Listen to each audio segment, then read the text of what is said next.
Hey everybody, are you wondering what can happen after 1 week of doing the carnivore diet? Stay with me. Chanisthenics. Unlock the retro you now. Hey everybody, welcome back to Chanisthenics, where we use proper nutrition and at-home exercises, all in an effort to help you unlock the retro you now. Now today's episode, I'm super excited to share with you guys my week 1 results on the carnivore diet. Now previously I had done keto, and I had vegetables and all these things, and it did great for me. But now I'm actually gonna do the carnivore diet, and more on that in a minute. And so far, after week 1 and its results I'm getting, which I'll share with you here shortly, I'm absolutely loving this. So, as you recall from my previous video from last week, my weight loss journey day 1 video, I gained 53.5 pounds over the last 7 or 8 months, which is normally absolutely stupid, and I'm never going to do it again. I mean, I felt miserable, but I did it all in an effort to help you guys see what can happen when you start your own health and fitness journey, because the big important thing is just getting started. And I'm hoping as the weeks and months roll on and I progress what's going on with me and the carnivore diet and what I'm doing, what I'm not doing, what worked, what didn't work, that it'll help inspire you guys to get started on your own fitness and health journey. And that's what I'm hoping. And I also hope you see how easy it is, because for me so far this is pretty easy. I'm not gonna lie, this is very easy. The key to that is finding sustainable nutrition, something that you say, hey, I love those foods. I could eat that all the time, and then you stick with it. That way you're less apt to cheat or stray from the protocol, right? You want to find something you stay on. A diet shouldn't be something you go on and then off of. It's normally how we think of it in our minds, but we shouldn't think of it that way anymore. Think of diet as a nutritional regimen for your health. Say, hey, if I put the right fuel in my body or this machine, right, then I'm going to get the best results. And that's what we're doing. So let's get to those results, and let me share what's been going on this last week. All right, so as I recap each week in these weekly videos, so this is week 1, so I'm gonna recap what I did the previous 7 days. And I'll do that by talking about how many meals I had each day, what time I ate them, how many bottles of water I drank, my exercise and activity level. I'll cover that with you. How I felt, like if there's any changes in, say, fatigue or muscle aches or cramps, and things like that, runny nose, inflammation, stuff like that. I'll cover how I felt. Also cover how much sleep I got the previous night before. So if I talk about how much sleep I got in the Monday, then I'm meaning the sleep I got Sunday night into Monday. So we'll go over that, and also talk about something that's kind of funny but kind of serious. On the carnivore diet, which I'll get to in a minute, what happens is your microbiome in your gut changes. So when that happens, it causes you a lot of bathroom problems, we'll just say. Get some diarrhea. So I'll cover some of that as well each week, or each day, and each week. But once you get through that, that's really the only side effect I've seen online. So we'll cover that as well. And but first of all, I want to say, what is the carnivore diet? Now, last week I spoke about a ketogenic diet, so you can go check out that video. And that's my weight loss journey day 1 video. This is weight loss journey week 1. So in that video, I covered what a ketogenic diet is. Now, the carnivore diet can be a version of a ketogenic diet. Again, I want it because of my health. It is trending, it is fad. It is a fad diet in a sense that people use it in that way to try to lose some weight really quick. But for me, this is going to be a long-term solution. That's what I'm looking for: long-term health, long-term wellness, and fitness activity levels, and things like that. So anyway, having said that, you eat all animal-based products, and that's it. So no plant-based stuff, no seed oils, no nothing. So if you cook stuff, like I've been eating, say, bacon and steak, well, I'll cook the steak in the bacon grease, for example. I don't use any oils like grapeseed oil, avocado oil, coconut oil, nothing from that. It's gotta come from an animal. My only season so far was salt and pepper. You can have dairy on a carnivore diet, but I've chosen this early on, at least for the first 30 days, not to have any dairy because milk just doesn't set well with me. I can usually eat a lot of cheese without having any problems, but I'm just not going to include it at this point and see how it goes without it. Something you can add in, it's something you can do if you're looking at doing this yourself. And it's actually an elimination diet, kind of like the Whole30 or something like that. You rein back what you eat, and you slowly add things back in to see how your body tolerates them and see what food is causing you the problems you're having. Now, I'm not using it in that way, but it can be used in that way. So I just want to get that out there and make that clear. So anyway, so it's mostly just meat. All you're eating is meat and eggs. So fish, beef, poultry, turkey, stuff like that. I've been eating mostly red meat because that's, I think, is from what I've seen from the people online who are experts, it seems to be the best option. So I'm eating mostly red meat and eggs and things like that. You can have bacon. But anyway, we'll get into that as we go through, and you'll see what I ate each day and what I've been eating for the week. So I just want to get that out of the way. Now, to start this off, before I talk about day 1, day 2, and so on all the way through day 7, I do want to let you guys know I started this off with a fast. I've done that before, and I just thought that would be the best way to make these big changes. I did want to fast first. So I fasted for, about 29 hours. So what I did was I ate my last meal of processed garbage on a Saturday at 3:30 p.m. I finished that meal, or 3:35. And then I didn't eat again until my first carnivore meal, which was on Sunday at around 9 p.m. I know it's kind of late, but I had a lot of stuff going on, and that was when I decided to eat. So that's when I ate. So I just want to tell you guys, I did start off with a fast. You don't have to do that. I just chose to do that because it made me feel much better when I was doing that when I did keto previously, when I would go off of keto and then back onto it. It helped me if I fasted first. So that's why I did that. So I was using the wisdom I gained last time on how my body responds to this stuff. And I thought that would be the best idea. And I think it helped. I felt good when I did it. So I did fast first. So let's get into the day-by-day analysis of what I did. Again, I'm going to cover the topics of the meals and what time I had them. We're going to cover how many bottles of water I drank that day. Now, I only drank water. I didn't drink anything but water. I actually haven't done that since I first started keto. Even when I've broken keto in the past, once I first started, I've never drank anything but water. So that's maybe 3 or 4 years, I think. I haven't had anything but water. So I'll cover the meals I ate and at what time. I'll also cover how many bottles of water I had, how much exercise or activity I got in for the day, how I felt all throughout the day, the different highs and lows of how you feel, the amount of sleep I had the previous night, and I'll also cover the issue with the carnivore poop, they call it. So we'll talk about that a little bit as we go through as well.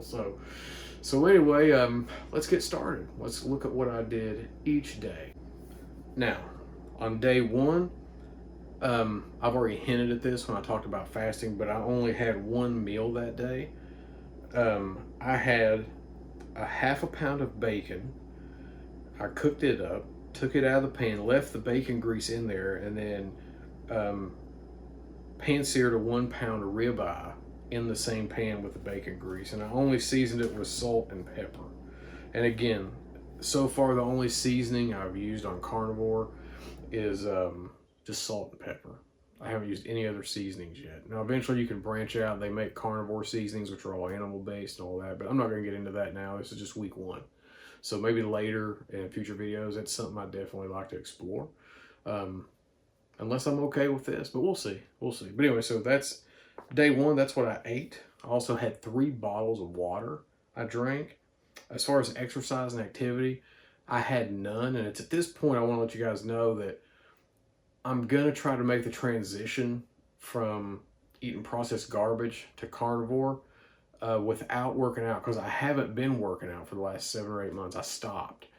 And I did that because now I can just focus on the food variables. The less variables you have, if something, quote, goes wrong, then it's easier to find what the culprit is to fix it. So that's what I'm going to be doing as far as exercise and activity, and that is nothing for at least a month. I may walk here and there, go on a short walk or something. But as far as calisthenics that I plan on doing and things like that, I'm just going to hold off on that. And just every now and then I'll walk every now and then. Okay, as I feel like it. So exercise, I just put activity level, none or normal. Like just my normal walk and just my normal routine where I work, come home, go to the store, stuff like that. I don't count that as exercise. That's just normal activity. Then how I felt the first day, I mean, I was inflamed. I had a runny nose off and on throughout the day. Been having trouble sleeping since I've been on the processed food. So, I tossed and turned. Just didn't get a lot of good sleep in. And then day 2, I actually ate 2 meals on day 2. Again, on Carnivore, you don't have to count calories. You don't have to count none of this stuff. I don't track any of that. Now, I'm tracking it for you guys. I'm not tracking my calories and protein and macronutrients as far as fats, proteins, and carbs are concerned. So I'm getting virtually 0 carbs out of this. 0, I think, so far after a week. So anyway,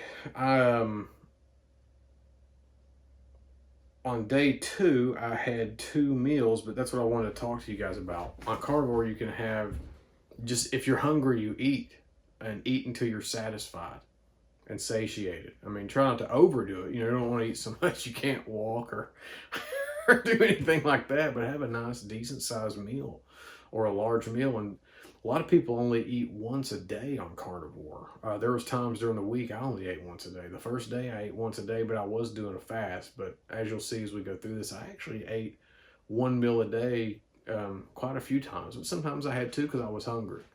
And on Carnivore, you can do that. Just eat until you're satisfied. So I ate my first meal at 3:45 p.m. Now I had something that's not necessarily the healthiest option, but it'll work. I did it because it's convenient. And that's why we always get the bad stuff, right? I had a Hillshire Farms Cajun Polish sausage, I think it was. I can't remember the name of it. But anyway, I just got at the local grocery store on a break at work, and I ate that at 3:45 p.m. It's probably, I don't know, it's over 1,000 calories. It's probably less than 1,500, but it's over 1,000 calories. And then meal 2, I ate late again because I had other things I was working on. So I ate at 9:45. I had a 1 pound ribeye cooked in bacon grease and seasoned with salt and pepper. Ended up having 5 bottles of water that day. Exercise, again, was none, just normal activity. And again, this is day 2. And how I felt, I did feel less inflamed. I didn't have a runny nose at all on day 2. I was less tired or sluggish. I didn't have energy crashes, and I slept about 7 hours, but again, not straight through. And as far as going to the bathroom, I mean, I had a slight carnivore poo, you could say. But anyway, and then day 3, I only ate 1 meal that day. I ate it at 8:30 p.m. I had a half a pound of bacon, and again, after that, I cooked the ribeye, 1 pound of ribeye on that in the bacon grease. Again, I had 5 bottles of water.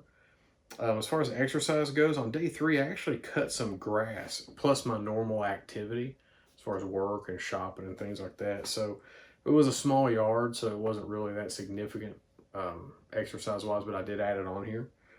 And how I felt, well, I was still inflamed. The runny nose caught up to me again a couple times during the day. But overall, I was less inflamed than I was before, so I obviously felt a little better. As far as sleep, I got about 6 hours and 15 minutes. Again, it wasn't straight through. I woke up during the night and had to go to the bathroom after about 4 hours of sleep. I had to pee. So that was day 3. On day 4, my first meal and only meal was at 7:30 p.m. I had a 1/4 pound of bacon and a 4-egg omelet, as well as a 1 pound ribeye seasoned with salt and pepper, cooked in bacon grease. And I had 4 bottles of water that day. Exercise, it was none or normal activity. How I felt? Well, I felt a little inflamed and had a slight runny nose and some drainage in the late afternoon. And it gave me a little bit of a coughing fit late in the afternoon, then it was gone. I was a little more tired than usual, but I think it's because I woke up the previous night and had to pee. So I was a little tired. In sleep, I got about 7 hours, but I woke up having to pee, and then 2 hours later, I woke up having to poo. So my microbiome is changing. So this is day 4. Now, as far as getting up and having to pee during the night, I think there's 2 things going on here with me. So the first is that when your body transitions from burning carbs as fuel to fat as fuel, and you go into ketosis and you stay there, your body, when it's trying to find a new fuel source, switches from carbs to fat. It throws it into the state where it sheds a bunch of water weight. So you're going to pee more. Well, you shouldn't pee at night. You should be able to hold it till the morning. But I've also got, when I talked about my blood work in the previous episode, I do have a reduced kidney function. So I think those 2 things in combination is what made the first 3 or 4 nights I had to get up and pee. But after that, it ended. And the last time I did keto, after a year, like I say, it healed my kidney function. So I never had to get up and pee during the night anymore. So I'm expecting the same results here, only better. So we'll see how that goes. And that was day 4. And now we're to day 5. I had 2 meals this day. I ate my first meal at 1:15 p.m. I had another one of those Cajun sausages. Meal 2 at 7 p.m. I had the 1-pound ribeye cooked in bacon grease. I didn't have any bacon, but I used leftover bacon grease to fry it up. I had 4 bottles of water on day 5. The exercise was none or normal activity. How I felt? Well, overall, I felt better, but I got a little more tired earlier than normal in the evening. And when I had woke up that morning, I stretched. You know how you stretch when you wake up in the morning laying in bed, and I did get a slight Charlie horse in my calf briefly, which sometimes when you have muscle cramps, it could be low potassium, it could be lots of different things, it could be dehydrated. But I've been trying to drink plenty of water, but when you shed water weight and shed water like you do, transitioning from carbs to fat, you will experience an electrolyte loss. When you get rid of that water, you lose a lot of electrolytes. So this is the only day I had anything like that though. So I'm pretty sure that's behind me. It just happened once. And as far as sleep goes, I got about 6.5 hours of sleep. Again, I had to wake up to pee. This is day 5. Then I went back to bed for about 45 minutes before I had to get up for the day. So, it's a bummer there. And then I actually didn't even go to the bathroom. As far as the carnivore poo goes, I didn't even go to the bathroom at all on day 5. Which, from what I understand from the experts, you may go every other day or something once you transition through this this bad week or week and a half or whatever it takes to transition your gut to the carnivore diet. And then day 6, I had 2 meals this day as well. My first one was at 1:30 p.m. I also had another Cajun sausage. And at meal 2 at 8:30 p.m. I had a half a pound of bacon inside of an 8-egg omelet. And these are farm raised chickens locally. It's awesome. The eggs were delicious. Friend gets them for me. And so 4 bottles of water I had that day. As far as exercise goes, I had none, normal activity. How I felt? Well, I still felt inflamed. I had a slight runny nose and again led to drainage and a short coughing bout in the early afternoon at work. But other than that, I felt really good. As far as sleep goes, I got 7.5 hours. Again, not straight through, but I finally, on day 6, did not wake up and pee. I did toss and turn through the night, but I've been doing that since I've been eating processed foods. So this transition hasn't fully taken place. So when I did keto before, I had much improved sleep.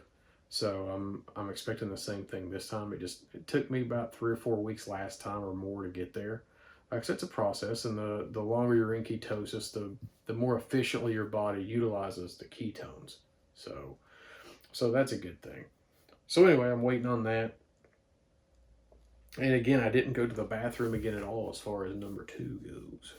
So day 7, the final day. So I had 2 meals this day as well. I ate my first one at 3:15 p.m. I had a 1-pound ribeye cooked in bacon grease and 4 eggs sunny side up. Meal 2, I had a Cajun sausage and I cooked it in bacon grease. This was at 11:30 p.m. My first meal was at 3:15. My second meal was at 11:30 p.m. I had 5 bottles of water that day. Now, as far as my exercise goes, I got quite a bit of exercise compared to normal on this day. I walked, just short of half a mile in the afternoon. When I got home in the evening, the wife and I went for a walk, about 2.1 miles or about 2 miles. So I walked about 2.5 miles that day, or 2.4 miles, something like that. And other than that, I had my normal activity. And then how I felt, well, I didn't feel inflamed at all. I didn't have any runny nose on day 7. Wasn't tired until after the 2-mile walk.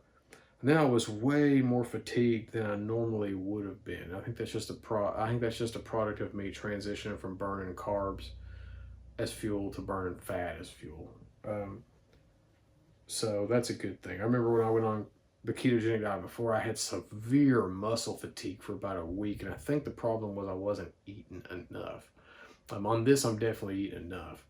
So I think that's why I haven't had it this time. But I did get fatigued in the late evening or afternoon, so I ended up resting in the evening. I just stayed off my feet, and I recovered pretty quick. Then I went to bed. So I got about 7 hours of sleep. Again, not straight through, tossed and turned, but I still didn't have to wake up and pee during the night on day 7. So that's good. And I had a close to normal potty on day 7, but wasn't much. So anyway, there you have it. That's what I did for the first full week of the carnivore diet. All right, so that's what my week looked like on the carnivore diet. Again, if you're looking at this like, man, I can't eat ribeyes every day. I can't. Well, you don't have to do that. You can do ground beef. You can do all kinds of different options. Whatever fits your budget, do it. I'm just experimenting right now. That's actually cheaper than what my processed food bill was by half. So this is actually cheaper, but I'll eventually probably go even more budget than that. But anyway, we can talk about that more in future videos. But for now, I just wanted to recap and talk about how I feel at this moment. There's a few things I want to go over with you. Number 1, I felt like my inflammation, at least in my face, like I used to get bad sinus infections before I did keto. There's a couple of times, I never missed work for anything, but I would miss work a couple times a year over sinus infections. So I feel like since I ate all the processed food, I was really inflamed and puffy. I feel less puffy. I'm still puffy, of course, but I feel like most of that's gone, at least in my face and my head, behind my eyes and stuff. That feels much better already. So that's good. I no longer wake up having to pee already, and that's great. That way, hopefully, I can eventually get some better quality sleep once I transition to keto and start getting what they call keto or fat adapted. That way I can utilize the ketones better. Last time I did that, it was much better. So I'm on my way. I'm just not quite there yet on the transition. My pants fit way better. I started noticing Thursday that my pants fit better. So again, we'll get to the results on my measurements towards the end here after I go over this. But I thought those 3 things were absolutely fantastic. Now, the 4th thing I want to share is I have a lot more energy already. Now, I don't have near the energy I did when I was on keto for so long. But again, I'm on my way. This has just been week 1. You know, sometimes it takes several weeks or a month or whatever to transition. Each person's different. So I'm on my way. And then the 5th thing I want to share with you is it looks like for me, as far as doing the carnivore diet, it's been a week and I'm already about 99% sure this is going to be something that's indefinite for me. Like, I'm going to do this from now on. But we'll see. I may get into it and something may change, and that's fine. You know, we need to change and adapt to what works best for all of us. But as for now, this is something I can do indefinite and not stray from. So I'm super excited about that. Um, so that's sort of my how I feel at the moment recap after 1 week of carnivore. All right, now let's recap my week one carnivore results as far as measurements and body weight goes. Did anything change for the better or worse? Well, as a recap, my body weight last week, as you'll recall, was 218 and a half pounds. Um, and what I want to talk about now is how I measured my three of my measurements. I measured around my belly, my waist, and my chest. So my chest, I took a measuring tape like this, pulled it around here, and measured right here in the middle. And I got my chest measurement. And of course, last week it was 46 inches. I'm trying to get rid of these man boobs and build pectoral muscle. It'll take me a while, but that's my goal. And then I measured around my waist below my belly, my big old gut, all this visceral fat I'm carrying around from eating all the processed food. I measured around here and checked it down here. I'm not sure if you guys can see that. And then around my belly, when I give the belly measurement, I measured around my belly button, around the sides of my stomach and love handles to my back, and measured at my belly button. Now my waist measurement was 41 and a half inches last time, as you'll recall. And my belly was 45 and a half inches around. So what were the results this week? Well, actually, it's very interesting. In just a week of doing the carnivore diet, I experienced changes in all four of these categories, namely body weight, my belly circumference, my waist, and my chest. So what were the differences? Let's take a peek at them real fast. All right, everybody. Now here's the moment we've all been waiting for. My actual results from week one on the carnivore diet as far as my measurements and body weight go. So here's a reminder on day one, my body weight was 218 and a half pounds. My measurement around my belly button was 45.5 inches. My waist was 41.5 inches around, and my chest was 46 inches around. Now, my official week one carnivore results are this. After week one, I am 215.5 pounds. So I've actually lost 3 full pounds in 7 days, which is awesome. Around my belly, I'm now 43 and a half inches around. So I lost exactly 2 inches around my belly. And my waist is now 40.5 inches, which is 1.5 inches gone from around my waist. And around my chest, I'm 44.25 inches around, which is a loss of 1.75 inches gone around my chest. Now, I eventually want to make my chest bigger, but since I'm not working out and I'm fat, trying to shed these man boobs, I think that's a win. So all the rest of my numbers that I measured around my arms, my calves, my neck, all those measurements I did in my day one video were all identical. It's just these 4 markers were all that changed, namely my body weight, where I measured around my belly, my waist, and my chest. So this has really been awesome. Here's my updated picks for my results that I'm taking every week. As you can see here, to me, I look the same. I feel a lot better, but you know, I'm still looking the same, and I am fighting off a little bit of an illness that I found out started again before I even started carnivore. So it showed up a little bit in my blood work that something was going on. So it's like a head cold or sinus issues or something like that. It's nothing major. So I feel good other than the drainage. It's been keeping me up and, you know, keeping me from sleeping, of course. But here you go. Here's the pictures and there's the stats, and I mean, I'm loving this so far. I'm definitely going to keep pressing forward on it. I'm loving it, and I think this is the beginning of a beautiful long-term relationship between me and the carnivore diet. It's just working so well. So stay tuned. Don't forget to subscribe to the channel. Don't forget to ring the notification bell, like the video, share this content with anybody you think would think it's helpful or valuable. That's the best compliment you could pay us here at Chanisthenics, is to do those things for us. And don't forget, when you turn on that notification bell, you'll receive a notification every Monday evening at 8 p.m. I'm going to drop my new updated picks, stats, and all the things I've went through the previous week on the carnivore diet. And don't forget, eventually I'll be sprinkling in a second video each week. I'll do recipes once I start working out, which shouldn't be that far into the future. I'll also be dropping workout videos and show you what I'm doing in that regard. And it's just going to be a lot of fun, a lot of cool content. I hope to build up a library of content that helps you guys out as much as it's helped me. So I'll catch you in the next one. Thanks again for tuning in, everybody.